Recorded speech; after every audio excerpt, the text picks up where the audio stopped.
बिस्मिल्लाहिर्रहमानिर्रहीम। अस्सलाम वालेकुम स्टूडेंट्स, उम्मीद है कि आप सब खैरियत से होंगे। आपको पता है बेटे कि हमारा थर्ड चैप्टर चल रहा है और आज हम थर्ड चैप्टर की एक्सरसाइज 3.3 करेंगे। इस एक्सरसाइज के क्वेश्चंस आपको प्रीवियस एक्सरसाइज की क्वेश्चंस की निस्बत थोड़े इजी लगेंगे। तो स्टार्ट करते हैं एक्सरसाइज 3.3 का क्वेश्चन नंबर 1। जी स्टूडेंट्स, अब हम एक्सरसाइज 3.3 के क्वेश्चन नंबर 1 को देखते हैं। बेटे क्वेश्चन नंबर 1 में हमें एक सेट ए दिया गया है और इसमें हमने रिलेशंस फाइंड करने हैं, लेकिन यहाँ पर इन ए एक वर्ड आ रहा है। इन ए का मतलब है कि यहाँ पर जो दूसरा सेट था जिसके साथ आपने ए क्रॉस ए करके ये सारे पेयर्स बनाने थे, कार्टेशियन प्रोडक्ट बनाना था या क्रॉस प्रोडक्ट्स बनाने थे, यहाँ पर आपको कोई दूसरा सेट नहीं दिया गया, बल्कि आपने इसी सेट को इसके साथ ए क्रॉस ए की शक्ल में लिख के तो तमाम पॉसिबल क्रॉस प्रोडक्ट्स बताने हैं और फिर उनमें नेक्स्ट जो है वो मजीद आपने रिलेशन बताने हैं।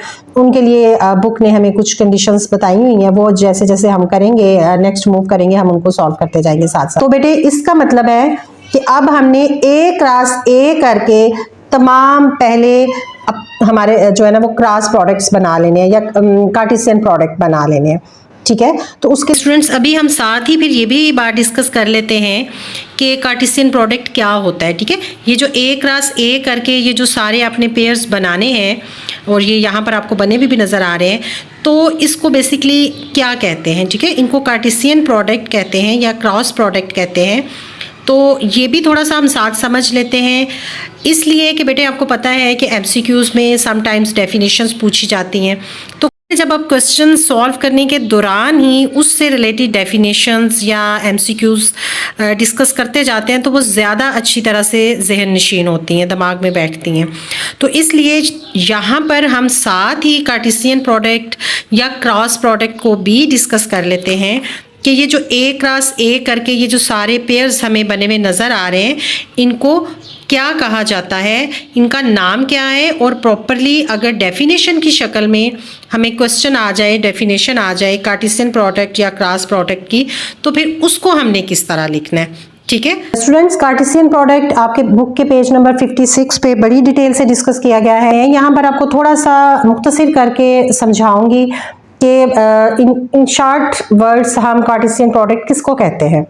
बेटे कार्टेशियन प्रोडक्ट के लिए सम टाइम एक और टर्म भी यूज करते हैं, उसको कहा जाता है क्रॉस प्रोडक्ट। कार्टेशियन प्रोडक्ट को अगर हम डिफाइन करें तो हम इसको कैसे डिफाइन करेंगे?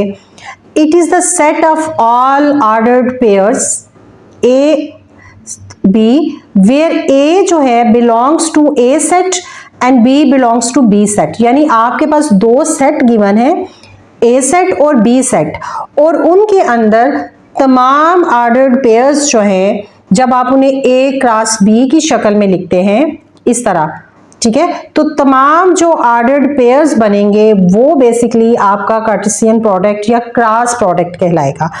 अगर हम इस डेफिनेशन को मजीद आसान करें तो ये कैसे बनेंगी? It is the set of all combinations of elements from A set and B set, ठीक है। दो आपके पास सेट हैं ए एंड बी और उनके बीच बनने वाले तमाम कॉम्बिनेशंस, यानी जितने पेयर्स आप बना रहे हैं वो तमाम जो पेयर्स हैं वो क्या कहला रहे हैं? Cartesian product, cross product. किन दो सेट का आपको जो दो गिवन सेट हैं दिए गए हैं, जो आपको दो सेट दिए गए हैं, उनका वो कार्टेशियन प्रोडक्ट कहलाएंगे। जी स्टूडेंट्स, अब हम प्रॉपरली क्वेश्चन नंबर 1 को स्टार्ट करते हैं। क्वेश्चन नंबर 1 की स्टेटमेंट एक दफ़ा फिर ज़रा पढ़ लेते हैं। एक ए सेट हमें गिवन है, इसके हमें रिलेशन जो कुछ नीचे कंडीशंस दी गई हैं, इनको देखते हुए हमें कुछ रिलेशन बताने हैं और वो किसके साथ बताने हैं? इन ए, ठीक है, यानी ए को ए के साथ ही क्रॉस कराना है, ठीक है। तो इसको बेटा लिखेंगे हम किस तरह? हम लिखेंगे ए क्रॉस ए, पहले हम ए सेट लिखेंगे, क्रॉस का साइन डालेंगे और दोबारा से फिर हम ए सेट लिखेंगे। अगर यहाँ पर हमें कोई और सेट दिया हुआ होता, कोई बी सेट दिया हुआ होता या सी सेट दिया हुआ होता, तो फिर हमने यहाँ वो लिख लेना था, लेकिन यहाँ पर हमें चूंकि इन ए कहा गया है तो इसका मतलब है ए को ए के साथ क्रॉस कराना है। तो बेटे इसमें हमने लिखना कैसे है? सबसे पहले हम कर्ली ब्रैकेट लगाएंगे, इस सेट का एक एलिमेंट लेंगे और दूसरे सेट के सारे एलिमेंट्स के साथ बारी बारी उसका रिलेशन बना देंगे, ठीक है। 1,1 करली ब्रैकेट शुरू में लाजमी लगानी है, अंदर राउंड ब्रैकेट 1,1 ये एक रिलेशन, फिर 1 का 2 के साथ रिलेशन 1,2 डाल के और राउंड ब्रैकेट बंद कर देंगे, फिर 1 का 3 के साथ रिलेशन और वो भी उसी तरह लिखेंगे, राउंड ब्रैकेट 1,3 राउंड ब्रैकेट बंद। और इस तरह बारी बारी हम इन तमाम एलिमेंट्स का इस सेट के तमाम एलिमेंट्स के साथ रिलेशन बना लेंगे, ठीक है। ये देखिए 1 का ये पूरे इसके पूरे के साथ बना ना, 1 के साथ भी बन गया, 2 के, 3 के, 4 के साथ भी बन गया। उसके बाद 2 की बारी आती है ना, 2 को भी हमने उसी तरह पहले 1 के साथ उसका बनाया, पेयर बनाया, रिलेशन बनाया, उसके बाद फिर हमने उसको 2 को 2 के साथ बना लिया, फिर हमने 2 को 3 के साथ भी रिलेशन बनाया, फिर 2 का 4 के साथ भी रिलेशन बनाया, फिर बारी आती है 3 की, फिर 3 का सेम उसी तरह जिस तरह हम 1 और 2 का बनाते हुए आ रहे हैं उसी तरह बनाएंगे, फिर 4 की बारी आती है, 4 का 1 के साथ रिलेशन, फिर 4 का 2 के साथ रिलेशन, फिर 4 का 3 के साथ रिलेशन और फिर 4 का 4 के साथ रिलेशन बना लेंगे, ठीक है। तो ये लेकिन ये बात मद्देनजर रखनी है, ब्रैकेट लाजमी लगानी है और कामा भी लाजमी डालना है, और एंड पे आपने फिर करली ब्रैकेट डाल देनी है। शुरू में भी आपने करली ब्रैकेट डाली थी और एंड पे भी आपने करली ब्रैकेट डाल देनी। इस तरह आपके पास A क्रॉस A का एक सेट बन के आ गया, ठीक है।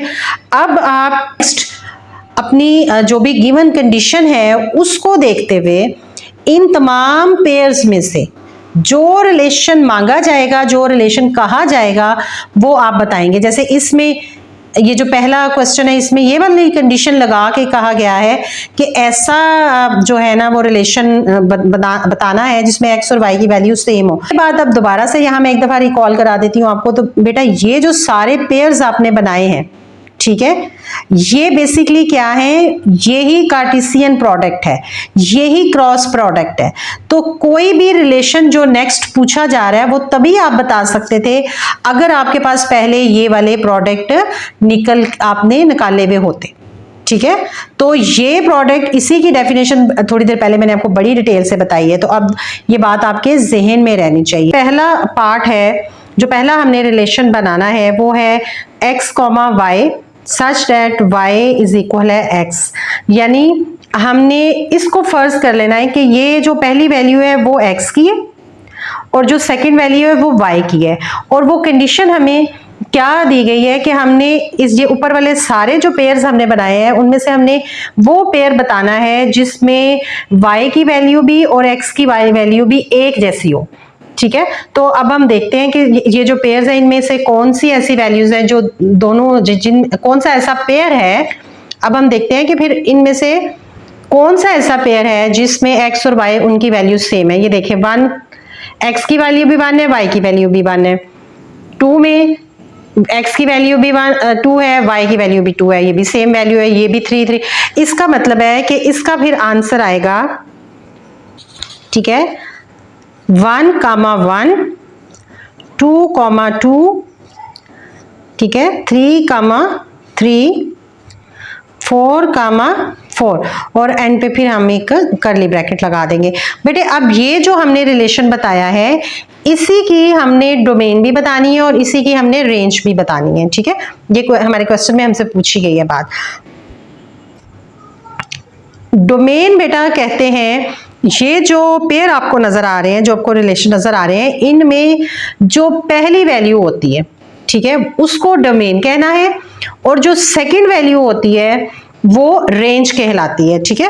तो हम यहां लिखेंगे रेंज, यानी पहले सबसे पहले हम डोमेन लिख लेंगे, और डोमेन क्या है, पहली वैल्यूज इस इन रिलेशंस की। तो वो क्या है जी, 1, 2, 3 और 4, ठीक है। और रेंज क्या है, इन रिलेशंस की जो सेकंड वैल्यूज होती हैं वो क्या है, वो है 1, ये क्या है 2, 3 और 4, ठीक है। ये हमारे पास रिलेशन भी हमने बता दिया इस कंडीशन के साथ कौन सा रिलेशन बताना था जिसमें x की वैल्यू भी वही हो और y की वैल्यू भी वो, और इस रिलेशन में हमने डोमेन भी बता दी है और रेंज भी बता दी है। डोमेन क्या है इस रिलेशन का पहली वैल्यू, और रेंज क्या है इस रिलेशन की सेकंड वैल्यू। ठीक है, अब बेटे मूव करते हैं सेकंड पार्ट की तरफ कि उसमें हमें क्या कंडीशन दी गई है, यानी हमसे कौन सा रिलेशन पूछा गया है। इसमें पूछा गया है x, y such that y plus x is equal है 5, यानी ऐसा रिलेशन बताना है जिसमें जब y और x को जमा किया जाए तो आंसर 5 आना चाहिए। तो बेटे देखें 1 और 1 को जमा करें तो 2 आता है, 2 और 1 को जमा करें तो 3 आता है। तो इन सारे पेयर्स में से ये वो पेयर्स हैं जिनको प्लस करें तो हमारे पास वैल्यू 5 आती है। 4 और 1 5, 2 और 3 5, 3 और 2 5, 4 और 1 5। इसका मतलब है कि ये फिर हमने पेयर्स लिख लिए अपनी इस कंडीशन को फुलफिल करते हुए। सेम उसी तरह इन रिलेशन में अब जो पहली वैल्यू है वो हमारे पास डोमेन है, और वो क्या है, डोमेन को आपने इस तरह लिख के डोमेन आगे आर लिख देना है। ठीक है, 1 2 3 और 4। ठीक है, ये डोमेन है आपके पास, और रेंज के में सेकंड वैल्यू लिखते हैं 4 3 2 1, 4 3 2 1। जी स्टूडेंट्स, अब हम मूव करते हैं अपने क्वेश्चन नंबर 1 के थर्ड पार्ट की तरफ। देखते हैं कि यहाँ पर अब हमें क्या कंडीशन बताई गई है। x, y such that x plus y less than 5। आपको पता है बेटा ये वाला जो साइन होता है ये लेस देन का है। ठीक है, तो इसमें हमें कौन से पेयर बताने हैं, वो पेयर्स बताने हैं, यानी वो रिलेशन बताने हैं जिनमें x और y को जमा किया जाए तो आंसर 5 से छोटा होना चाहिए।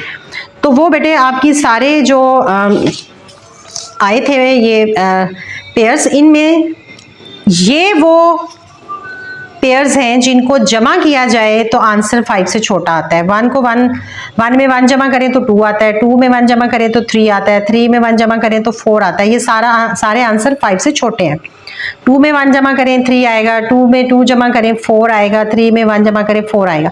यानी ये वो सारे फिर हमने पेयर्स यहाँ लिख दिए हैं जिनको जमा किया जाए दोनों वैल्यूज को तो आंसर 5 से छोटा आता है। सेम उसी तरह पहली जो वैल्यूज हैं वो डोमेन में आएंगी, और वो क्या है 1 1 1। ठीक है, लिख लेते हैं हम।